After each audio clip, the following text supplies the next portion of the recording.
Okay, neyanziza nnyo mukulu Senkubuge mwe bali kuweereza tukedde mu Elgon region mu Bukisu region okutwaliza awamu embeera yo nnungi obudde bukedde bulungi okuggyako nti twasuze mu nzikiza amasannyalaze gw'ennaku zino gafuuka gatabu nnyo nti gavaavaako era abantu abasinga mu Elgon twabadde mu nzikiza naye bugenze okukyanga agakomyewo kasuubire ganaasiibako ab'emirimu bakole naye nga bwe mutegeeza nti leero ngenda kubeera n'omwogezi wa poliisi mu Elgon region agenda kubanga tubuulira wiiki nga weebadde naddala mu bumenyi bw'amateeka obubaddemu okutwaliza awamu atubuulire bo nga poliisi bazze babuulira ku bantu biki balina okukola era kiki kyebagenda okuba nti bazzaako agenda tubuulira amateeka agamu ebikolobero byabaddewo mu wiiki na wawe batuuse mu kunoonyerezaako mukulu Taitika nsanyusa okulaba neyanziza muganda wange Makumbi n'abali mu studio za muganda wange ne mwanyinaze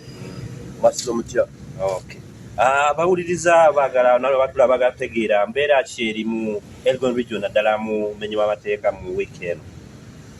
Okusookera ddala tetutambudde bubi njagala okutereezaamu okusinziira muganda wange Senkubuge bayogedde mweyongedde nedda yadde era obwobwo tebubulaabulamu eri ebulambuli babikwata bulungi nga waliwo abakira ennyumba ababbi basala amabaati ne bagwa mu nnyumba actually bo batagetinga okusiigira ddala amaduuka ennyumba omulimu ebintu eby'omuwendo ne bakira ennyumba ne bagisala amabaati kukakkana nga bagudde munda ate ne bakulita n'ebintu obubbi obubadde mu bulambuli ate wetudda wano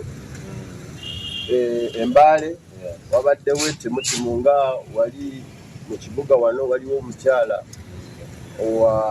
wa myaka 24 kigambibwa okubeera nti yattibwa we tukyagenda maaso okulaba nga tukola ki tunoonyereza ne bamusitula ne bamuleeta ne bamuteeka mu siweji eyo manihol saidi zaawo ng'aliko ebiwundu eposibotomu yakakasa nga yattibwa era tukyagenda mu maaso okulaba nga tuwenja abaakola ekikola. Omulambo gwe abantu bwe baagupiikinga batanaakuzuulwa abantu be?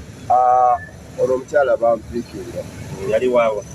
Yali wa saidi zeeyo saidi ze mu Misoto. Mu Mbaale wano. Mu Mbaale wano ate nekiri latest ono omwana wa Nabyongo wa emyaka 9 bakadde bwe bamukwata ssaawa 3 ez'ekiro ne bamuwa akabooda okumutwala ewaka. Ideally bwe tugamba nti abazadde bateekeddwa okubeera ab'obuvunaanyizibwa. Ki kyatuka ku mwana oyo nga yawa wabooda? Ono omwana yava ku ssomero ssaawa 11 adda awaka naye nti bakutegeeza nti wavaayo agenda owa taata we mu garagi kati n'abeera awo taata waabwe n'alyoka abafulira ki bodaboda etutwala ewaka babiri naye ku lunaku olwo yamukwasa omuntu omu okubeera nti amutwalawa amufunira booda ssaawa 3 omwana azze ssaawa 11 obadde naye kati olowooza ssaawa 3 olowooza omuwo wa booda amutwala ewaka budde buyise omwana myaka 9 olabira ddala ate n'oyo n'atabeera wabunaanyizibwa yafuna booda yonna tategedde namba n'amukwasa okumaliriza ng'ono omwami amutuusizaako amusobezaako so nga security tukyagenda maaso okulaba nga tuwenjeya tetanakwatibwa naye tusuubira nti dano mechanism tujja tuyamba okubeera nga tukola ki olw'okuba tugenda maaso okuprogressinga bulungi nnyo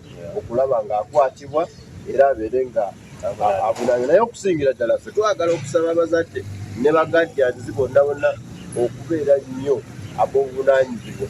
Omwana omuto ssaawa 3 ez'ekiro omulwadde omuntu stranger anti amutwale waka ideally okirabira ddala ng'obuvunaanyizibwa tebuliiwo so ffe katukole oba wa booda naye yakolamu ensobi okukola ekintu kyatalina kukola nga omuntu omukulu. Ekisookera ddala kibeera kivu era tukivumira nga sekivu kimenyeyo tugita mu Lungereza aggravated defilement so naye twagala tutuulire ku preventive measures okusingira ddala nti gweokoze eki nga gajjani okoze eki nga gwe omuntu omukulu akwasibwa omwana oyo nti adde ewaka kati ekyo tuba tukikoze kijja tuyamba okubeera nti olw'okuba abakolobezi tubalwanyisa naye ate bo we bali okitegeera so okubeera nga tussaayo nnyo omulaka ebigambo bino byonna etuze tubagamba bijja kubeera nga bituyambako okulaba nga tukola tulwanyisa abantu we bali. Tweyanziza nnyo abakulu mu studio ndowooza wo waliwo ekyabaddewo nayo mu bitundu ebyebudaka nayo waliwo omukyala eyapangisiza omuntu natta mujja we n'amutemako omutwe n'emikono naye abatuuze nabo era bamukakanyeeko naye ne bamutta. Ebyo tebiri mu Elgon region, biri mu Bukedde. Omukulu ono gy'atasobola kwogera naye nga tujja kubirondoola tusobole okuba nga tubikuusaako. Kekakadde ke tusobodde okubeera nako okuva eno bitundu bya Elgon. Mukulu Ssenkubuge ne mwanyinazo Jennifer mweyongere mu maaso n'abaganda bange abalala abali eyo. Banna abantu batamu era nyongera okukubiriza mimi Raila mimi munange ogendeze ebintu gideri wegendeze